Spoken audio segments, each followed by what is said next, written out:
the Dice Tower is proud to present the modern table gamer, Peter Krause.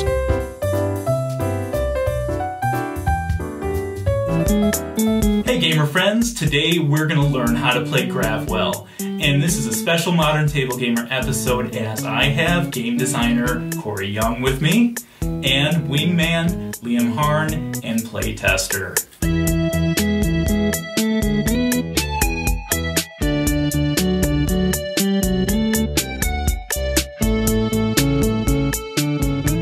I split this episode up into two parts. Part 1 is if you just want to jump into this game, learn the rules and watch some condensed gameplay, get to know the game, that's the part for you.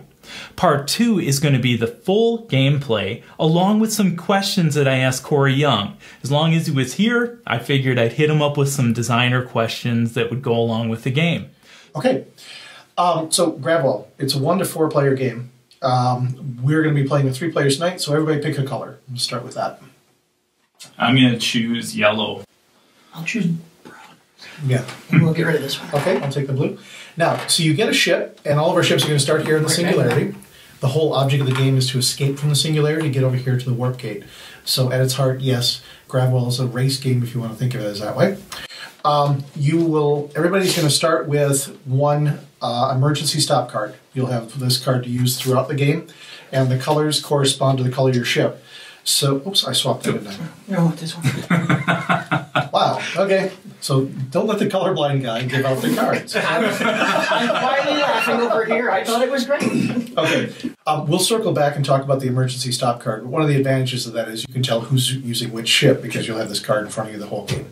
When you're playing Gravwell, the whole purpose of the whole point of the game is to escape and get out the warp gate. You're going to do that by playing one of these cards each turn, and these cards are going to help you move.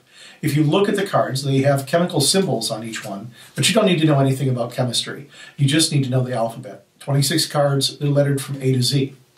A to Z. Most of the cards are this yellow color. The yellow cards will move you toward the object that's closest to you. That may be one of the opponent's ships, or it could be one of the 2 derelict ships that are on the board. If you look in the corner of the board, on both places on the corner of the board, there's an infographic that shows the distribution of the cards. If you look at A, it's really quite small. A only moves you 1 space. It moves you first before any other card will move, but it doesn't move you very far. The biggest card in the deck is the M, which is right in the center, and it will move you 10 spaces. The trick is, a lot of other people might be moving before you move when you're playing the M, or if you're playing any of the later letters in the alphabet. So you're gambling that the people will be in the right location relative to you when your card is activated. Let's see what that looks like. I'm just going to grab 3 random cards here. And we'll say that the yellow player played this card, the blue player played this one, and the red one played this card. We'll play them out of our hand. You'll have a hand of 6 cards to choose from. And you'll play 1 card face down, and then we'll all reveal at the same time. And we'll resolve these in alphabetical order. So red's going to move first. It's going to move 2 spaces. The closest ship to red is this derelict ship, so it's going to move forward 2 spaces. Next would be the blue ship. Now if you look, the blue ship is exactly tied between these 2.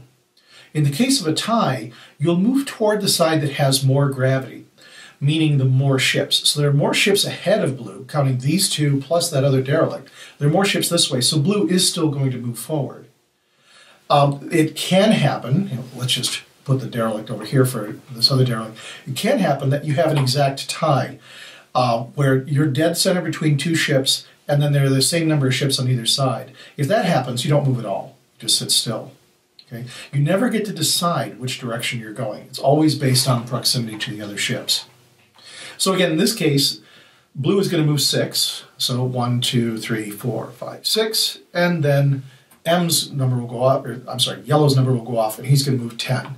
Now, one of the things you'll notice on the board, they're actually numbered 10, 15, 20, and so on. So I know that's 20. I'm going to go to 30 because I'm moving forward 10. It just makes life a little easier. Okay. Like I said, see, the guy in the end is now the guy in the front. Yes. So this Very happens quickly. Yeah. Very quickly. So that happens quite a bit through the course of the game. Now, most of the cards in the deck are this yellow color, and they will move you closer to the ship that's closest to you. There are 4 purple cards in the deck. See right there. and they have a small symbol on them. Some people say it's the Wi-Fi symbol. A small symbol on it's supposed to show repulsor. So if yellow, for example, were to play this card, rather than moving closer to the ship that's closest to it, it's going to push away from the ship. So it's going to move yellow forward by 6. Okay, and which nicely, for a good example here, yellow would be landing on top of that derelict ship. That never happens. You never share a space with another ship. If you land on another ship, you keep moving in that direction to the next available open space. So you get a bonus space. Yeah, that's right. You're drafting off the other. Yeah. Very nice. Yeah. So there are 4 cards in the deck like this, these repulsor cards. Very nice if you find yourself out here in the lead away from all the other ships. Then there are 2 other cards in the deck that are this blue-teal color. And if you play one of these cards, this is a tractor beam card. Rather than you moving, you sit still and the other ships move toward you by whatever amount is indicated on the card. So in this case, let's pretend that the red ship here. Yeah, thank you. The red ship played this Q. The closest ship to him is this derelict ship. It's going to move 3 toward him, going beyond. You always go. You never stop just because you run into something. So it's 1, 2, 3. Now the blue ship moves 1, 2, 3, and these other 2 ships move back. Always starting with the ship that's closest to the ship that played this card.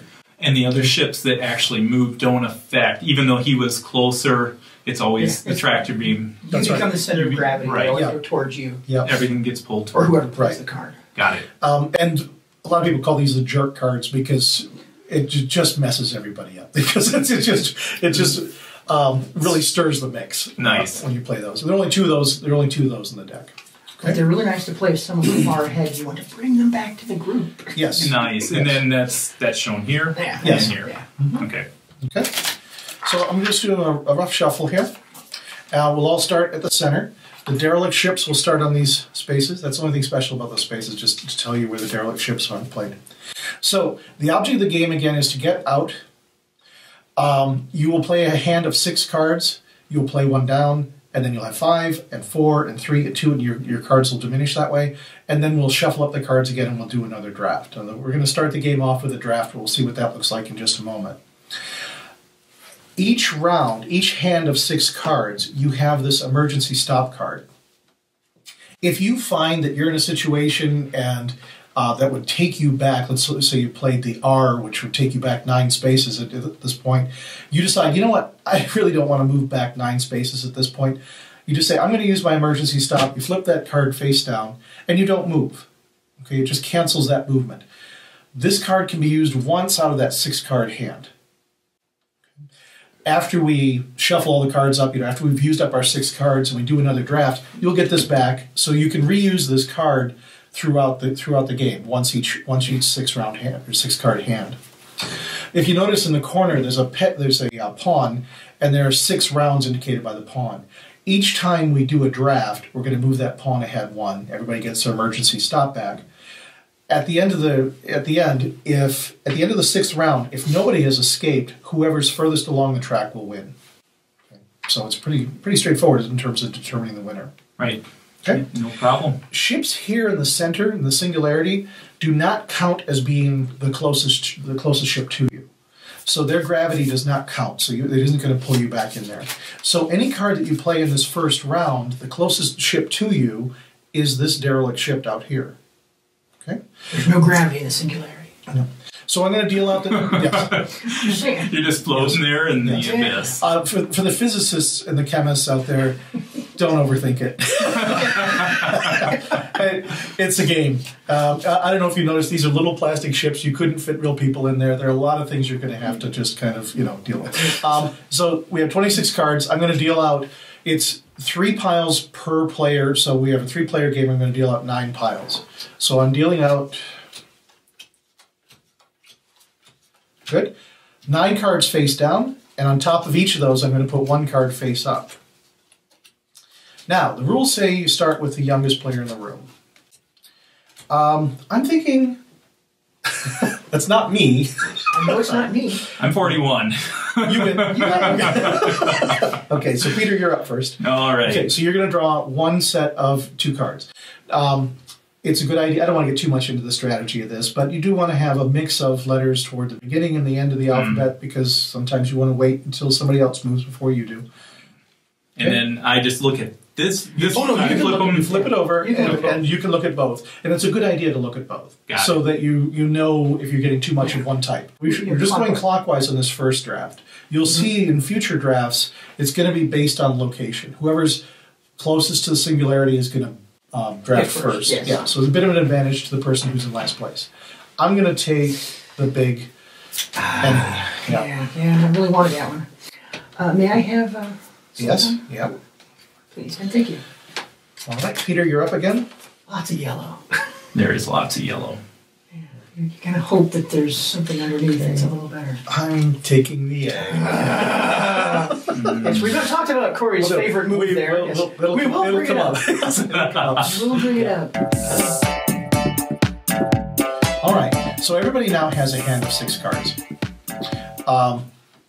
And you're gonna pick one card to move yourself out of the singularity. Now remember, the nearest ship to you is this guy over here, so you want to be attracted to that. Playing a purple card at this point, well, it's going to push away from him. That's not going to work. You just stay in the singularity, basically, if you did that. And you can play a green card at this point, but all that's going to do is pull all the ships toward you. It's not going to get you out of here. So you want to play a yellow card. Okay, so everybody places a card out in front of themselves. Once everybody's got a card, we all flip. And we just handle this in alphabetical order. So I'm up first with an O. I'm going to come out to 7. I'm going to check my color.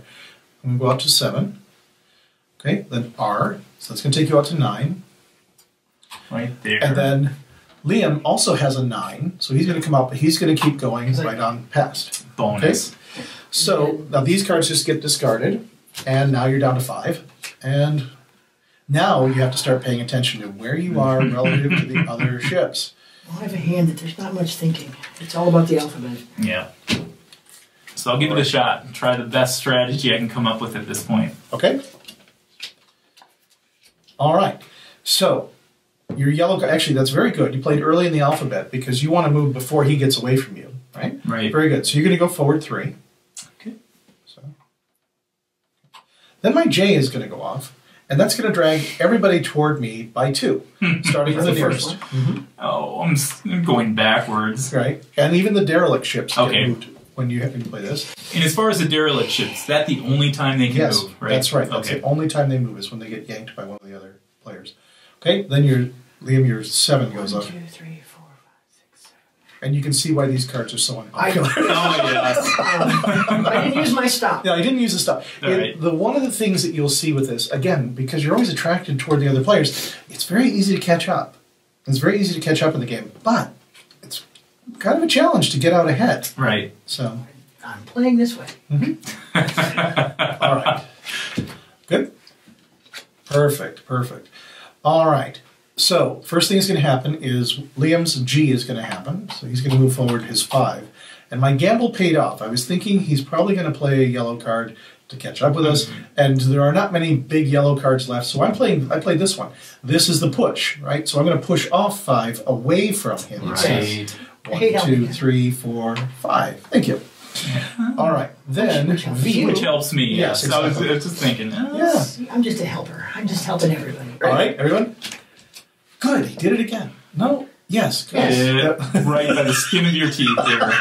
And I'm pushing again, 6. Yeah. K is happening before my N. Ah. Yeah, which is good for you. So that's going to push you forward 2. Forward 2. Liam, thank you. Now my 6 will happen. Very good.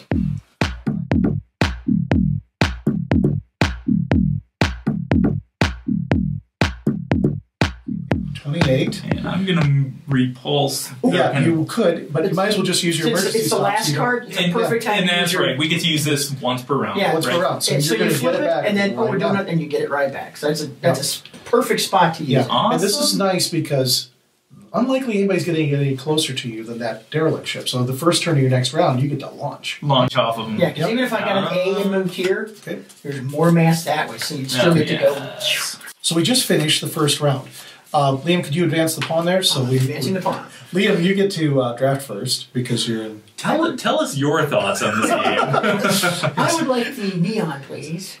One, because it's not a yellow card, and I would like to see what it's like to have non-yellow cards. Okay. And so this is, now, explain how this draft works, because this is different than the first round. Yeah. Now, right, Liam's drafting first because he's in last place.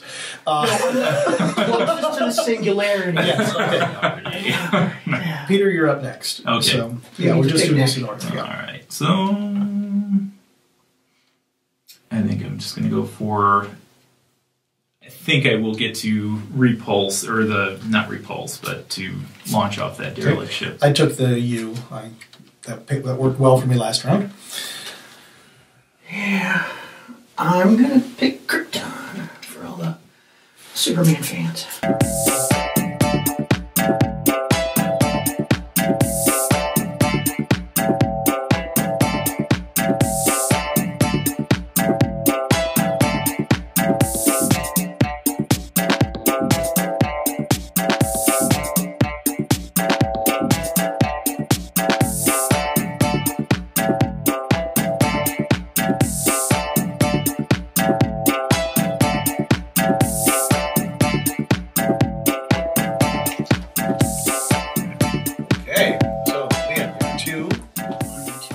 Thanks. Okay, Paul. Hey, by 2. 1, 2. 1, 2. Oh, you're not going to like that. I'm not going to like it. I just gave Corey the game. 1, 2. I think 7. I did. Yeah. I did. 1, 2, 3, 4, 5, 6. 7. And I'm just glowing. Stupid game. What? I think I let you win at the end there. We gave it to him. The trick is Napoleon said never interrupt your opponent when he's making a mistake, right? Now, if I remember right, Corey, you told me at one point, you told me a move I was going to make and gave me some good suggestions. You didn't give me a suggestion on the end there. Some habits are hard to break. Corey likes to win. So, special thanks to Corey Young and his wingman Liam Harn for making the trek up to Arcanum, Ohio, which is a little trek from their house. So, thank you for making the trek up here, playing the game with me. We had a blast. It was a great time and love to do it again. Thanks so much for watching the Dice Tower videos. Find more great videos and reviews, as well as our top-rated audio podcast at Dicetower.com. You can also find other great shows at Dicetowernetwork.com. I'm Eric Summerer, and you've been watching The Dice Tower. The Dice Tower is sponsored by Cool Stuff Inc., where you can find great games for great prices. Cool stuff in stock. Check them out at CoolStuffInc.com.